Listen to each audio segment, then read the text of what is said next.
Hey yo man, can we talk about how hyped this chapter was? Because this chapter was hype. Chapter 1001. My god. Bruh.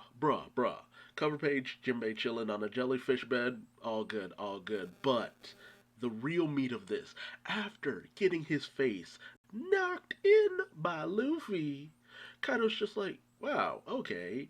You all that for a drop of blood. He actually managed to get some off of Kaido. He made him bleed. But, Big Mom's just like miserable brat still going on about becoming king of the pirates, and Luffy standing there stone faced like a G. But Zoro notices that, oh, okay, that must be the hockey he learned from old man Hyogoro. Yes, Zoro, right on the money. And even Kid and Killer and, they just recognize, okay, whoa, you can hurt Kaido with physical blows? We might actually be able to win this. But Law, there's something more important to Law in this situation. And Big Mom's just really pissy about Luffy just saying he'll become king of the pirates so casually. She's just like, you need to put some respect on that title. So Big Mom is really losing her shit here. But meanwhile, Kaido. Kaido is putting some respect on Luffy. He's just like, okay, he leveled up after I took him down that one time. There are very few amount of people who can actually get a drop of blood off on me. And then we see it. That moment where he just looks at Luffy and he sees all these past adversaries who are actually able to do him some damage. We're talking Odin. We're talking Shanks. Yeah, Shanks, because he stopped Kaido way back at Marineford. Remember? Whitebeard, Roger, of course, and Rocks. So it's just like, and also something worth noting, all these guys are remembered for smiling. Like, yo. And he's just like, okay, how much more powerful is this kid gonna become? But Kaido doesn't despair. No, he actually smiles because it's a challenge now. He gets to have some fun. So he goes in one more time. So nice he did it twice with that Thunder Bagua. And he gets Luffy. Luffy tries his best to avoid it, but Kaido was just too fast. But he does manage to avoid it to some minute degree. He still takes damage, but he's not knocked on his ass. And Kaido commends him. It's just like, okay, so you didn't let the same thing hit you head on twice. Very good. But it's a tag team as Big Mom comes in with Prometheus with her heavenly fire.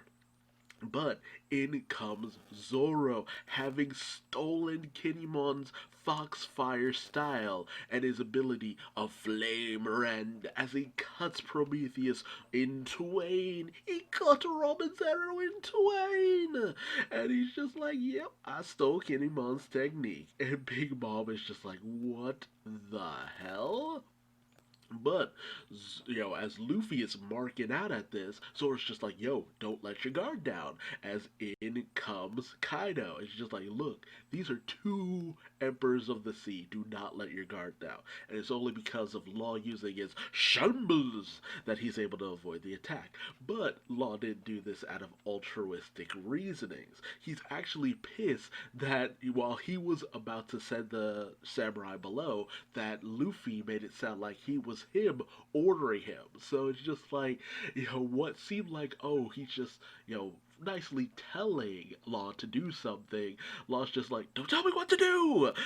It's hilarious because it's just like, look, I don't want people confusing me for one of your subordinates. So I actually do like Law trying his best to keep his independence, but then in comes Kid, like a schoolyard punk, being like, it doesn't matter if you're one of your henchmen. It doesn't matter to me who's following who. You're both losers. It's just like, what are you guys, 5? And You know, in comes Big Mom, once again with Prometheus sending out this attack called Heavenly Bonbons because candy, and they're just arguing. And Luffy, like a child, brings up, okay, so whoever reacts to this attack first is the loser. And they're just like, why would we play this stupid game? And Luffy's retort is, I guess you're losers then. And they just stand there. And with the goofiest faces take the attack because they're trying not to react to it. And Zoro's just like, oh god, why? Why would you do this? But Kaido wants to go all in. He really just wants to see what these kids can do. So, Zoro taunting Killer is just like, oh, don't get in my way, Kamizo. You know, nobody wants to hear that weird laugh of yours. And that just gets Killer's blood pumping as they both go in on Kaido. And Killer even says that if he had his Punishers, his blade weapons, he would have been able to take Zoro down. But Zoro's just like, I would have just been the same thing. So both Killer and Zoro go in.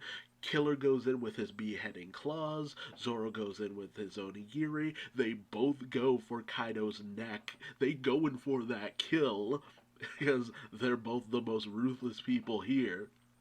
But while they do manage to actually do somewhat of a bit of damage, but it doesn't cut. You know, it's very reminiscent of back in Wanted, where you had Ryuma slicing the head off the dragon. But here it's just like, nah, he too thick. That boy too thick, son.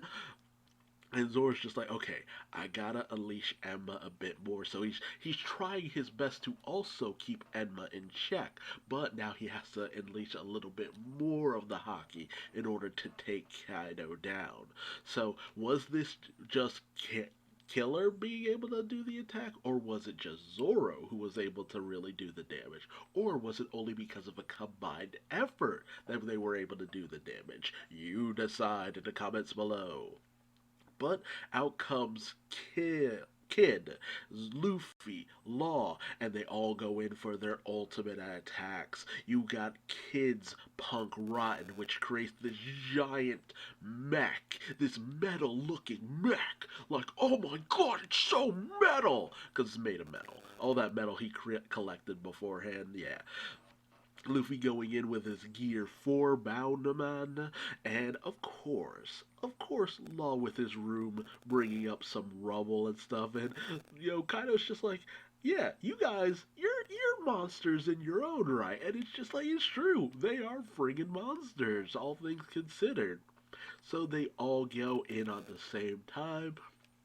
Luffy with his Kong gun, Kid with his Punk Vice smashing into Kaido, just like sandwiching him between his knuckles, and Law with his tact, where he brings all the rubble down upon him.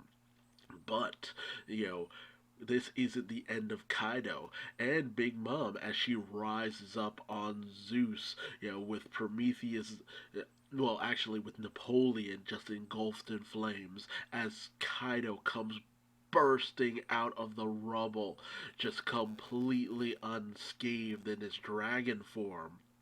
And he's just like, it'll be a shame to kill all of you, but you guys leave me no choice. You're a little too up and coming.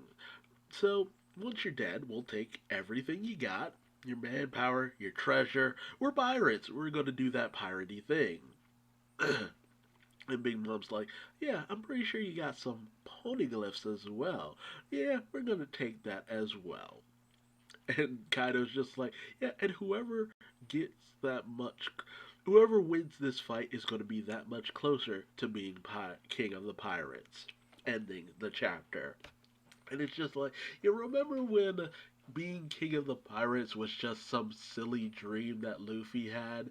It starts to feel like now, oh, that dream was just because of the fact that, it was a dream for people who were bigger, more on top. It wasn't just some silly fairy tale like it was treated back in the East Blue. It's like, no, it's this dream of those who are just that close to it. Because Kaido, Big Mom, yeah, if you were to call them a king, you'd be right. Like, they're really just that unbeatable, but you got these up and comers, half of the supernovas all trying to go in on these guys, and despite the fact that they do manage to do a little bit of damage, it's not by much. Like, are the five of them going to be enough to really take these two embers of the sea down? Only time will tell, but man, this was a hype chapter. The action, the comedy, the personality, just fantastic. And I love seeing the three captains just be beasts, being monsters. Because they are monsters. They're incredible. And I love seeing them be incredible. But tell me your thoughts in the comment section below. What was your favorite part? Who do you feel is the biggest monster out of the three captains? Or is it one of the vice captains, Zoro or Killer? Tell me that and more in the comment section below.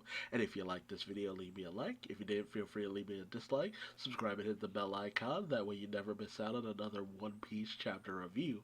And until next time, I've been Duuz-Diz-Din, and I will see you later. Bye-bye.